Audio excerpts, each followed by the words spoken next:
Поки сохне клей на обкладинці, хочу зайнятися костерами. Зараз тут відбувається таке ритуальне дійство, яке пов'язано із підсмаленням відкритого зрізу. Після вирубки залишився дуже гарний зріз. Я не можу нічого і не хочу нічого поганого казати. Навпаки, я хочу сказати дякую майстру за те, що він запропонував цей різак. Так швидко вирізати однакової форми, велика кількість. Це чудово. Це сталося дуже круто. Набагато краще, ніж вирізати вручну, і ніяких «но» тут не буде. Хочу підпалити трохи ворс, який торчить з бахтерми по контуру. Для цього використовую свічку, відкритий вогонь, знову ж таки, але з розумом, щоб не підпалити зайво. Все ж таки ми маємо пам'ятати, що працюємо з живим матеріалом, точніше з матеріалом природнього походження, і спортити можна навіть таку ципку шкіру, як 2,2 РДшку з поверхневим окрасом. І я так намагаюсь нахилити... О, я всією рукою затуляю, вибач. Я так намагаюся нахилити костер до вогню, щоб вогонь від свічки не давав копоті. Бо інакше закоптить і потім... на вивороті це байдуже, воно буде все фарбуватися мною потім. А з лиця все ж таки не хотілося б потім відтирати ці зайві сліди від вогню. Тому так, під кутом, обережно, поволі. Потім візьму наждачний папір, дрібний, десь 600 або 1000, мабуть, гріт, шорсткість поверхні якого буде. І трохи-трохи пройдусь по краю з таким невеликим ухилом в сторону бахтерми, тобто, щоб там трошки зняти, оскільки вирубка зверху вниз відбувалась, то зверху тут з кромкою все дуже добре. Вона трохи завальцьована, вона трохи така округла вже, то я не буду її чіпати. З приводу того, щоб фарбувати мої торці, я їх пофарбую ось цією проникною фарбою Bestcoat Dye зелений 019 від 100 мл від Андрія Юрійовича, він же АТК. Побачимо. Можливо, це буде цілком достатньо, хоча б виходячи з того, що наносячи цю фарбу на тестовому зразку на бахтерму, вона настільки глибоко просочувала, що майже діставалась до поверхні. Тобто я бачу на зрізі, як вона просочується крізь колагенове волокна шкіри і досягає майже верхнього шару фарби, який, ось лиця і є, власне кажучи, на цій шкірі.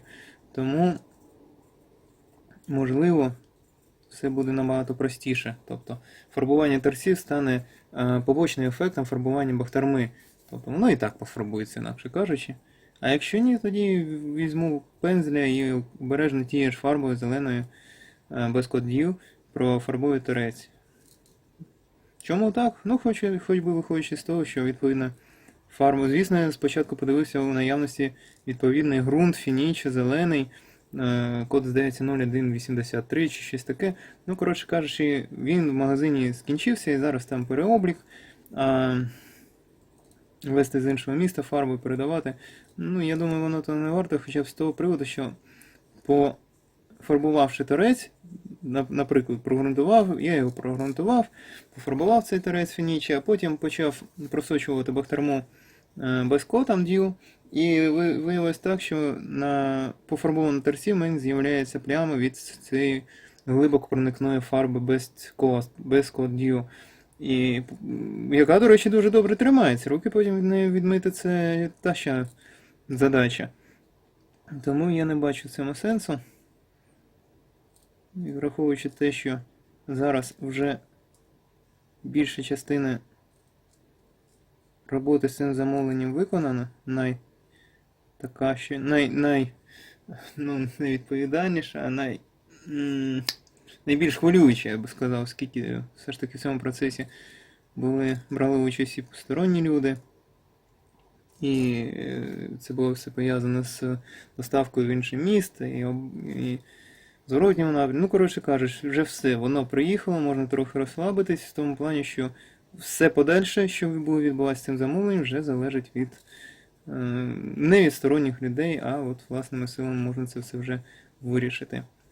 Перед тим, як робити шов вздовж краю, звісно, я візьму тестовий зірець шкіри, прошью його, відрегулюю верхній демпфер на машинці, визначуся з кроком, що мені здається, що тут при товщині нитці 40 буде гарно виглядати крок десь 3, може 3,5, щось таке.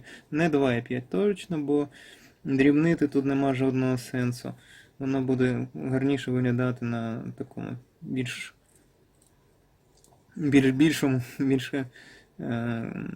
на здоровішому, теж не, при більшому стіпку шва буде виглядати більш гармонійно, я так вважаю. Там побачимо. Шов буде один вздовж краю, відступ я візьму теж десь, якщо стібочок буде 3-4 з якимось там додатком невеликим, то відступ відповідно теж я візьму десь 3 мм, щоб так вже не дуже впиратися в край. Ще хотів сказати, що варто врахувати момент пов'язаний з тим, що костри вони будуть в плоскому стані використовуватись, тобто ось це їх робочий стан, вони просто лежать, а на них щось стоїть. Тому шов не буде нести навантаження ніякого, щоб там на розрив, на згин, на перетреться, тому канавку під нього різати не буду, бо різати канавку по колу,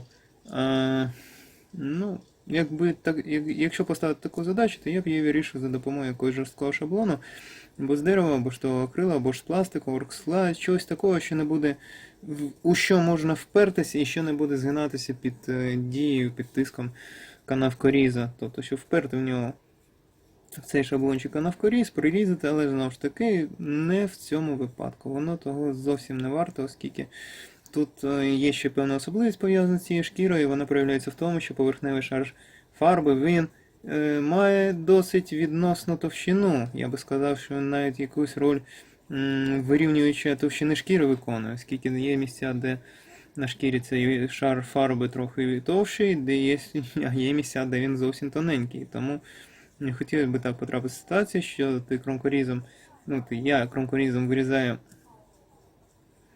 канавку під шов з однаковим зусиллям, з однаковою глибиною, а малюнок, який мені відкривається перед очима з цієї канавки, різниця. Десь фарба вже прорізана до самої шкіри, і там я бачу контрастний зріз, а десь вона ледве-ледве що зшорхана і така, що, коротше кажучи, такі експерименти тут недоречні. Тому буде просто розмітка, просто шов буде на машинці. Можливо, один з чорних кострів, Le Rock Craft Pub, один я щось так мені хочеться, але може потім перехочеться, тим не менш, зробити розмітку косим зубом, відповідно вручну прошити білий нитка, щоб воно так було, крафт же паб, і тут ось так лежа крафт, і взагалі аутентично, звісно, це зірець, і якщо буде замовлені на певну там кількість, треба дуже сильно подумати, чи варто його прошивати буде вручну, пробиваючи отвір, оскільки, знову ж таки, ми кажемо про те, що в нас не тільки буде витрачатися час на пробивання цих отворів, на прошивання цих отворів, на всі ці процедури, але ми також повинні враховувати амортизацію на пробійники, голки, не кажучи вже про витрати ниток, які коштують суттєво дорожче, ніж для машини нитки. Тому я дуже сильно задумався, чи варто воно взагалі з точки зору витрати часу. А з другої точки зору, друга причина задумати – це кошторис такого замовлення. Тобто, якщо у нас 30 кострів і кожен з них буде прошити вручну, по-перше, якщо він буде прошити вручну, то є сенс, щоб нитка була контрастна і було видно, що вона там є, що це не машинний шов, а акцентувати увагу саме на тому, що шов ручний. А відповідно критерій вже використання з'являється. Тобто, там чорний костер, біла нитка, або зелений костер, якась там жовтенька, руденька, або коричнева ниточка. То, звісно, потім можна і треба вкрити фінішем, щоб закрити цю ниточку. Але і фініш буде там до певного часу триматися, потім зійде, і потім почне бруднуватись нитка. І що потім з'явиться пункт в послугах, який називається реставрація костерів, Ну і з кошторисом таким, що майже однаково ще зробити новіші види реставрації. Відреставрувати старі, то чи варто воно того взагалі? Не знаю, треба подумати дуже. Ну, подумати, треба порахувати дуже ретельно і адекватно оцінити обставини, чи варто воно того. Тобто, ну, ми повертаємось до головного питання, а навіщо? А навіщо робити ту чи іншу операцію? Тобто, наскільки воно доцільно? І так, за балачками вже майже половина кубки костерів вже обпалена. Такий більш... Це відео більш похоже на розмовний підкаст. Ну, тим не менш, можливо, ти для себе щось корисне з цього і візьмеш.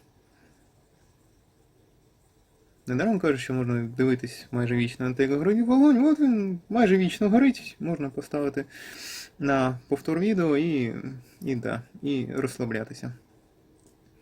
Так, про це вже трохи швидше відбувається. Я почав відчувати, наскільки довго треба тримати. Що я хочу отримати, я вже бачу. І знову ж таки, ось принцип накопичення досвіду. Обсмолив один костер, ну обсмолив, що там радіо послухав, ніяких ефектів відчуттів в мене не виникло. На другому десятку вже відчувається, я там в руках тримаюся шкіру. Я її прокручую, я пальцями відчуваю її товщину, її еластичність, її, ну, що там ще можна відчути. Фарбований шар, не фарбований шар, ну то таке. Тобто, в мене вже складається більш глибоке і повне уявлення стосовно даного матеріалу. Тобто при виборі, наприклад, того ж кроку, ниточок, відступу від краю, чи якихось там процедур пов'язаних, наприклад, якщо з цієї шкіри робити якийсь інший виріб, там якийсь кейс, якийсь, не знаю, може кархолдер, якусь обкладинку, то цей досвід вже набути від хоча б простого тримання шкіри в руках, це вже буде корисно. Тобто, я розумію, як вона може себе поводити. Я розумію, яка вона є на початку, ось зараз, в новому стані. Тобто, можна передбачити, ну, з певною вірогідністю, звісно, як вона може виглядати вже в процесі зносу. Ну, коротше кажучи, це така, начебто, і дурна робота з приводу того, що, ну, багато разів одне і те ж саме. До речі, я можу взяти... А, ні, це не дуже добре. Думка може взяти отак і одразу все підпалити, ну... Не дуже здорова ідея, оскільки можна, ну ж таки, наробити горі. Я ж більш всього підпалюю не сам торець, а ось цю частину, тобто кромку. А якщо я візьму декілька штук одразу, то до кромки я там полум'я не дістану. Так.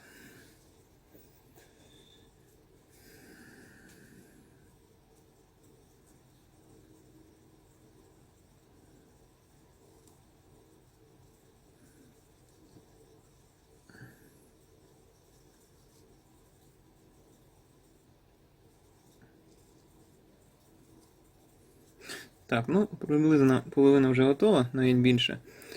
Ставлю відео на паузу, бо далі нічого нового відбуватися не буде.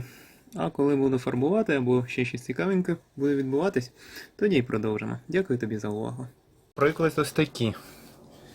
Поїхали. Зараз покажу, наскільки зручно користуватись досягненням людства, а не лише використовувати ручну працю. Поїхали. Можливо, мене буде чути, бо мотор працює досить гучно, але воно того варто. Поїхали.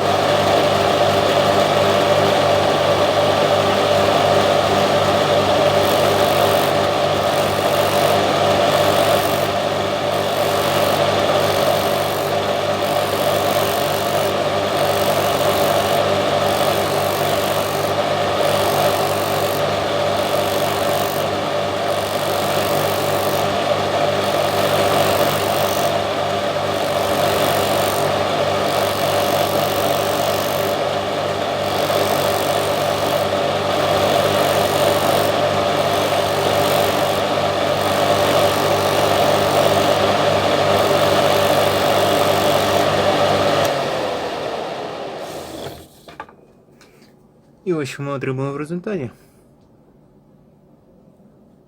Рівний, однаковий і заточений в одному напрямі край. Ось він. Інші 28 я зроблю абсолютно точно таким же чином. Тому до зустрічі в наступному відео.